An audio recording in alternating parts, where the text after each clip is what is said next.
Hello friends, today we'll be starting the session on dynamic analysis. During a lifetime, a structure may be subjected to an earthquake. So earthquakes are nothing but oscillatory horizontal forces. During an earthquake, the building oscillates back and forth. It moves in the form of a wave. So seismic analysis is nothing but calculation of behavior of a building. During earthquake, there are horizontal or lateral forces induced in the structural system, and these are concentrated at various levels. So dynamic analysis is calculating what are the various horizontal forces and its distribution at various levels. Usually, as you know, mass attracts greater force. F is equal to ma. Force is proportional to the mass. So wherever there is mass concentration, say at slab level, it attracts greater earthquake forces. Hence, we are interested in calculating of forces at slab level.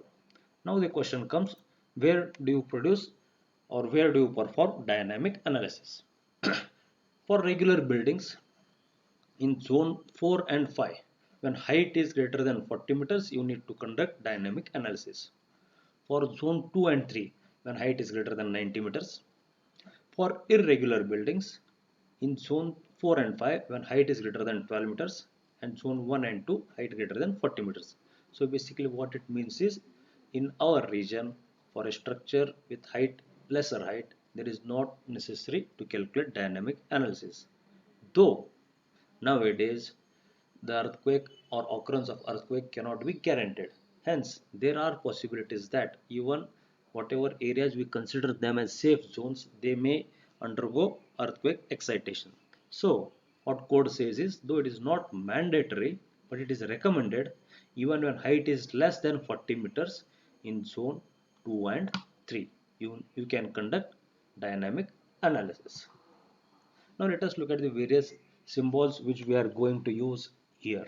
So K stands for stiffness or stiffness matrix, W is seismic weight, M is the mass, T natural period of the excitation.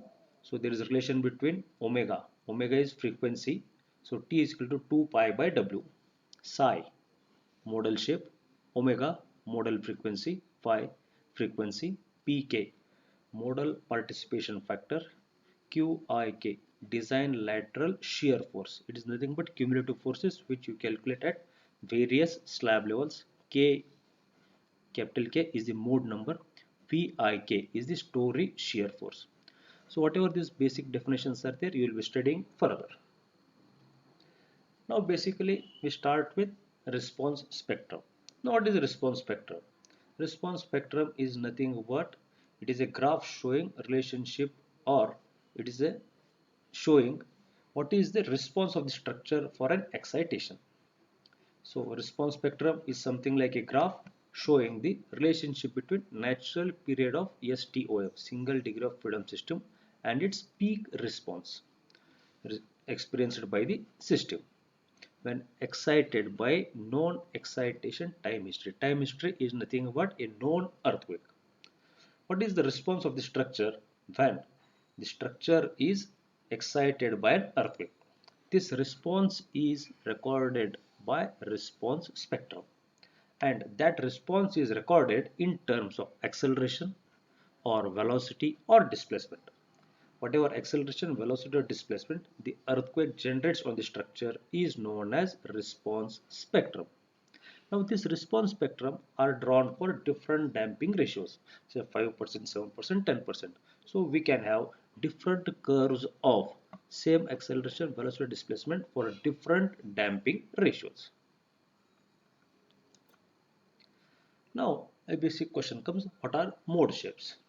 So before going to mode shapes, try to look at these two diagrams. Consider a typical frame structure, a frame.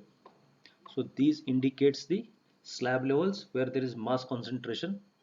Now this is generalized in form of sorry sorry okay, this is generalized in form of like this. So this indicates mass concentration, 1 2 3 3 slab levels. This indicates spring. or spring is nothing but stiffness of these column elements. So that is represented by K. This is represented by M. So this is a typical cantilever free body diagram of a frame. Fixed at the base, free at the top. These are the masses. This 1, 2, 3. These are the stiffnesses. Now let us go into it. What are mode shapes? So mode shapes can be defined as displacement of all the reference points in a system. Now let us look at this diagram. So this usually whenever earthquake happens, it is oscillatory back and forth motion. So during back and forth motion, the structure deflects in various shapes.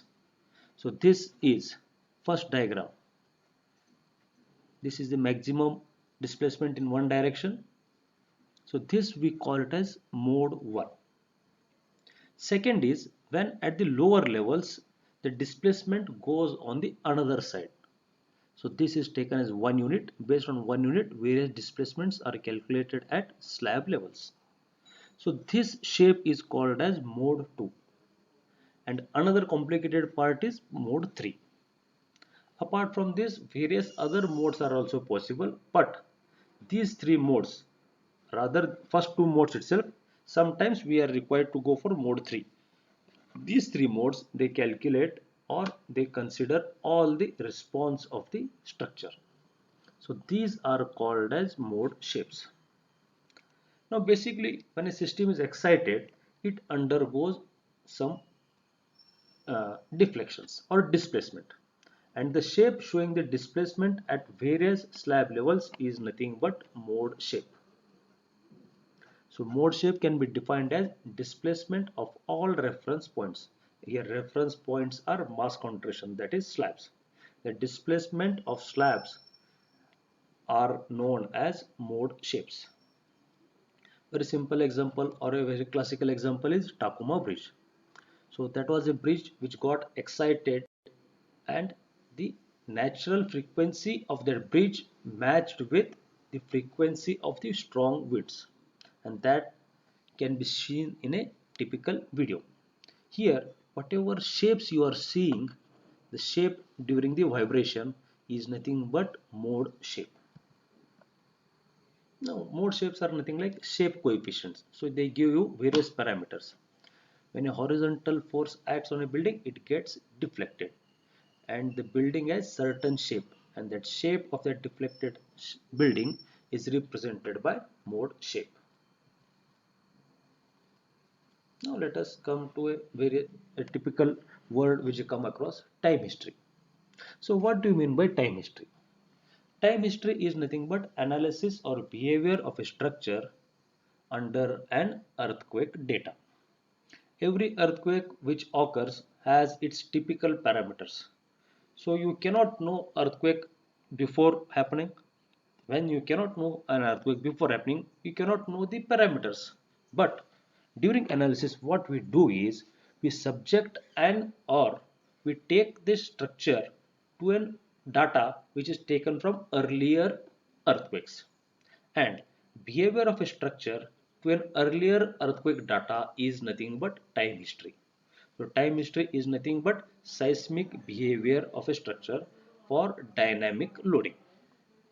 So time history, what it gives? It gives all the possible forces which are generated in a system. It also gives displacement. It gives acceleration. So time history is nothing but step-by-step analysis of dynamic response of a structure. So time history is nothing but record of behavior of a structure under post earthquake data. Post means earlier occurred earthquake data. Usually we go for El Centro or Chile earthquake. So these were the two earthquakes which were researched extensively. So what we do is we apply those earthquake forces to the existing structures and see its behavior, and that is nothing but time history. Now next term we come across is modal analysis. So modal analysis, it is nothing but response of a structure to a particular input. So modal analysis it is nothing but calculation of natural frequency of a system. Now you may ask, why is it necessary or important to calculate natural frequency? The natural frequency of a system or natural frequency of any object when it matches with external excitation force. So here external excitation force is earthquake. So whenever natural frequency of a system matches with external frequency, there is doubling up. The two waves are superimposed over one another, and when the two waves they are imposed over one another, their frequencies they match, and the displacement it adds up. Displacement becomes multiple folds, and this leads to large oscillations. And this matching of external frequency to the natural frequency of a system is known as resonance. A classical example of a structure undergoing resonance is Tacoma Bridge. Because the external wind frequency matched with natural frequency of the system, the bridge started to undergo huge oscillations and ultimately it led to collapse of the structure. Now, structurally, every system we can define in terms of stiffness matrix. So this is known as stiffness matrix. Mass into acceleration plus stiffness into displacement is 0. So here what we are doing is we are connecting mass to the stiffness. This is the stiffness matrix of any system, and the solution is given by stiffness minus Wn, here omega n. Omega is frequency, natural frequency. This is applied frequency. Natural frequency, applied frequency is 0. And modal analysis is nothing but calculation of natural frequency of a system. Next term we come across is modal participation factor. Whenever external forces act on a system, the system gets deflected and system takes certain shape as you have seen in the mode shapes. Now, for every mode, basically we are studying three modes. For every mode, only certain mass gets activated and it participates in the behavior. All the mass of the structure does not participate, and the mass of the structure participating in a particular mode is known as modal participation factor.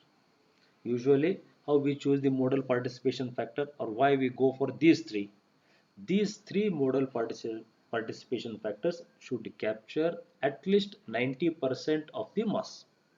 This is known as modal participation factor.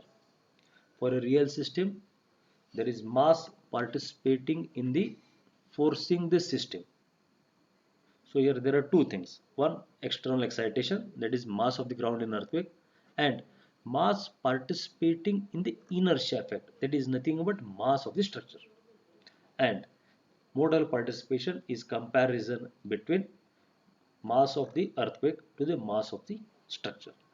So these are the basic terms which we would be using in response spectrum method.